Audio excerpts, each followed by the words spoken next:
माझं सोलापूर न्यूजमध्ये आपल्या सगळ्यांचं स्वागत। सोलापुरातील प्रसिद्ध न्यूरोसर्जन डॉक्टर शिरीष वळसंकर यांनी स्वतःवरती गोळे झाडून घेऊन आत्महत्या केल्याची घटना घडली आहे। डोक्यात गोळी झाडून घेताच कुटुंबियांनी त्यांना तातडीने रुग्णालयात दाखल केले होतं, परंतु उपचारादरम्यान डॉक्टरांचा मृत्यू झाला। आत्महत्येचं कारण अद्याप स्पष्ट झालेले नाही। डॉक्टर शिरीष वळसंकर यांच्या आत्महत्येमुळे सोलापूरच्या वैद्यकीय क्षेत्रात खळबळ उडाली आहे। रात्री 8:30 वाजण्याच्या सुमारास डॉक्टर वळसंकर यांनी स्वतःच्याच घरात असताना डोक्यात गोळी झाडून घेतली होती।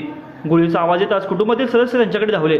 बेशुद्ध अवस्थेत असलेले डॉक्टर वळसंकर यांना रामवाडी येथील त्यांच्याच रुग्णालयात दाखल करण्यात आले, मात्र अत्यंत गंभीर जखमी झालेल्या डॉक्टरांचा उपचारादरम्यानच मृत्यू झाला। डॉक्टर शिरीष वळसंकर हे अत्यंत प्रसिद्ध न्यूरोसर्जन होते। केवळ सोलापूर किंवा महाराष्ट्र नाही तर जगभरात त्यांनी विविध रुग्णालयांमध्ये वैद्यकीय सेवा बजावली होती।